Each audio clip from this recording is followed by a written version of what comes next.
an ABC affiliate. You see those bullet holes right there. We are now learning that a suspect has been arrested. 64-year-old Anibal Hernandez Santana is the name that Sacramento police have given us for the suspect who was taken into custody overnight. They don't know the motive at this point. They say they have no idea what the motive behind this shooting was. Didn't know a motive? You didn't know a motive?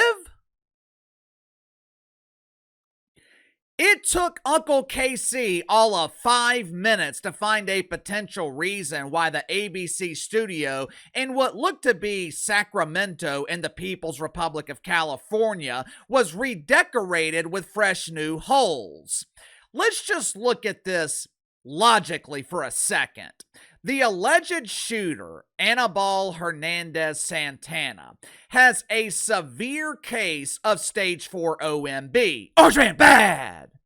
If you look at Anibal's social media accounts, you will quickly notice that Hernandez has a strong hatred for the Orange Man.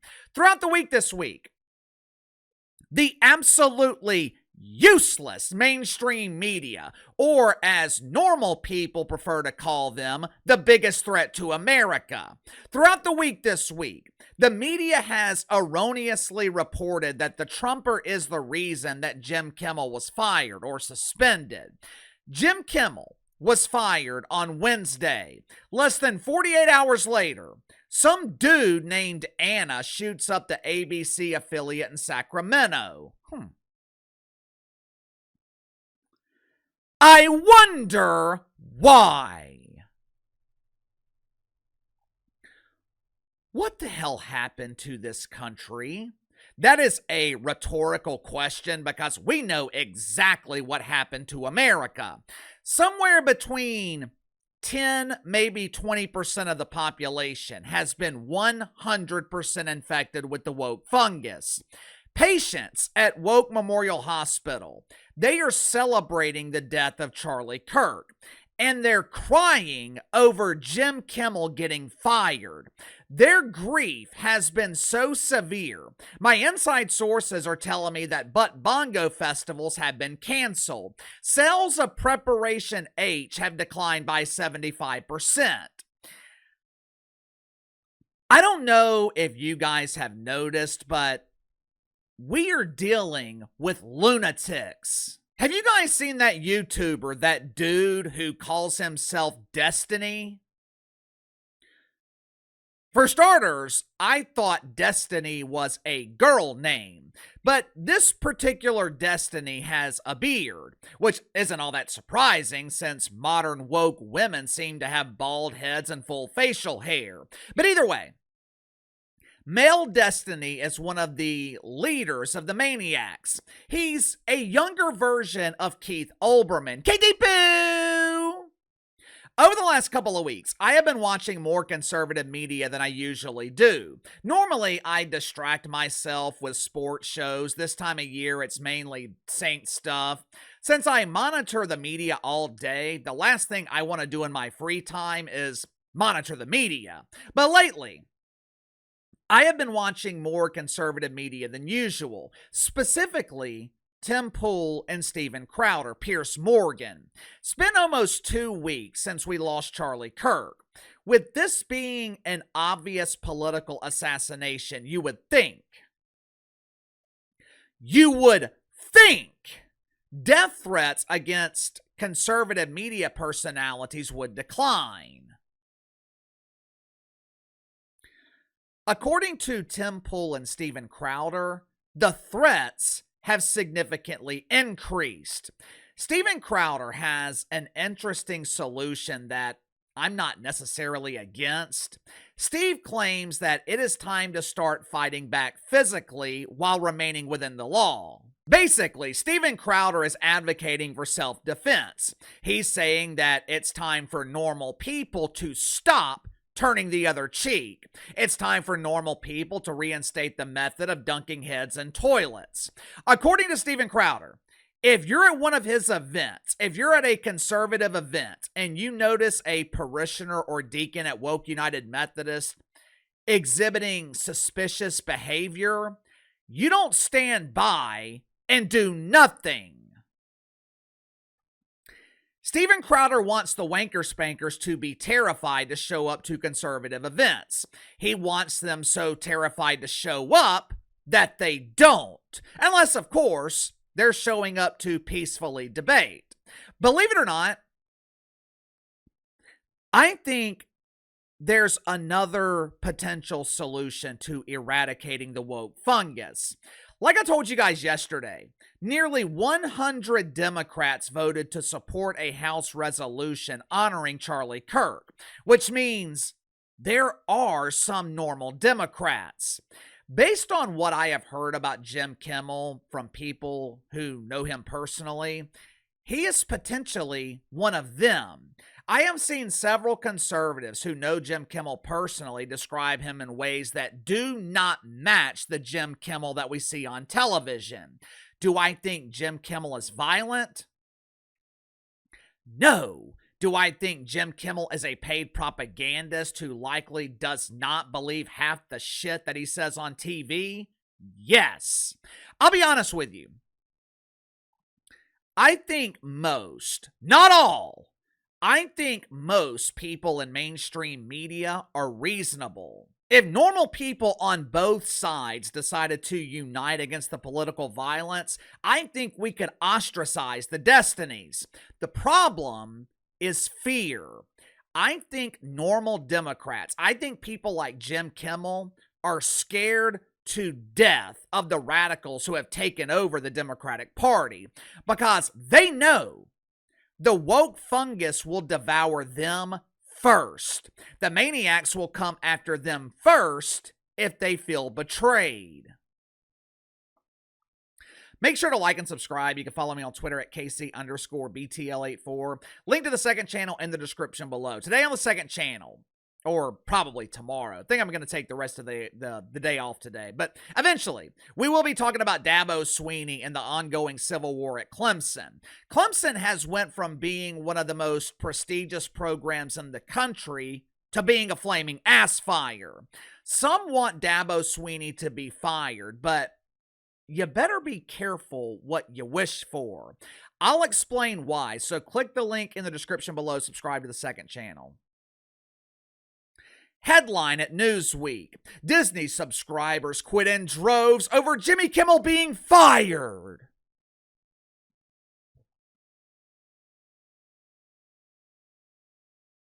Excuse me? Let me make sure I'm understanding you correctly. When Disney was presenting the cartoon version of Tran Dan, when Disney was trying to indoctrinate children, patients with the woke fungus had no problem giving Disney money. When Disney was presenting characters who represented every color of the rainbow, when Disney was trying to indoctrinate a generation, when they were trying to convince kids to taste the rainbow, that was no problem. But when they fired Jim Kimmel, that is no bueno? That's where we draw the line? Well, I do have good news for the wanker spankers. It appears that Jim Kimmel is begging for his job back. A couple of days ago, Jim was pretending to be defiant. He was pretending to want out of his contract with ABC, which I'm sure ABC was more than willing to make that happen. This polished turd hasn't been profitable in years. ABC would save tens of millions of dollars if Jim Kimmel never returned. But all of a sudden, Jim is begging to come back. According to Jim, I'm doing this for my staffers. Oh, the staffers! It's all about the staffers!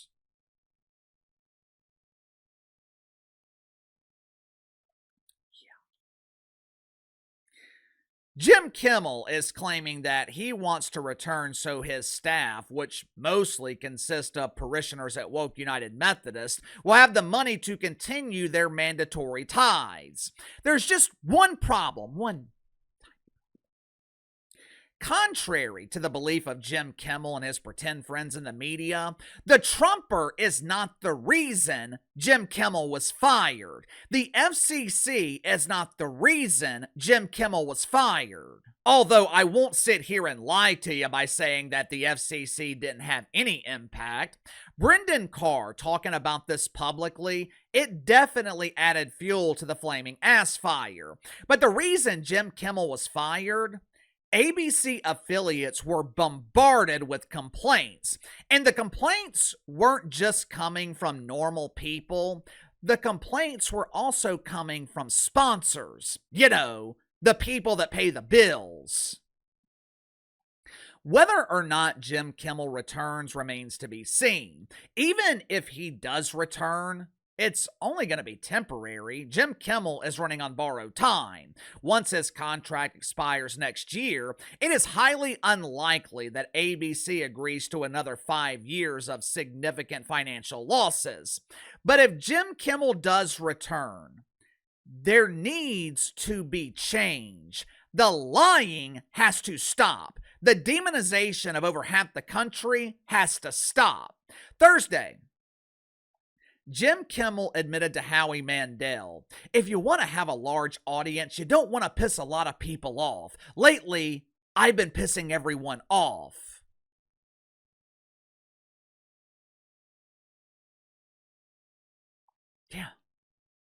Yeah. So, why does Jim Kimmel refuse to change? Like I said earlier, it's time for normal people on both sides to unite against the maniacs. Do I think Jim Kimmel is evil? No. Do I think Jim Kimmel wants political violence? Do I think Jim Kimmel was celebrating the demise of Charlie Kirk? No. Do I think Jim Kimmel is terrified of the radicals in the Democratic Party?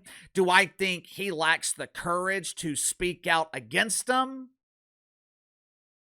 Yes and yes. And look, I don't think Jim Kimmel is the only one who is terrified. I think there's a lot of Democrats, both politicians and in the media, who have been exercising their right to remain silent for far too long.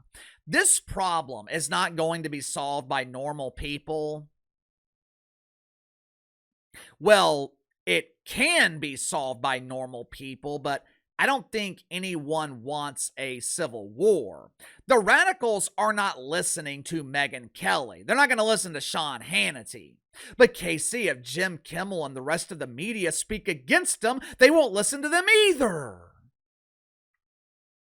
Yeah, that's definitely true. But it will be significantly harder for them to operate. It will be significantly harder for deacons at Woke United Methodist to have influence if both sides are united against them. Now, will that happen? Will the bought and paid for media, will the terrified media be willing to call out the violence in the Democratic Party? Because make no mistake about it, the vast majority of political violence, it's coming from one side.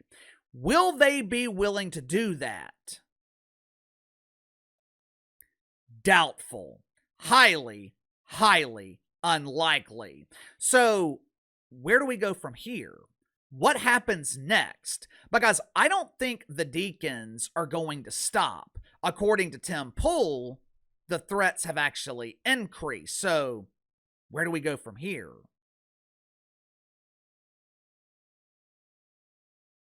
Sound off in the comments below. I'll see you guys later.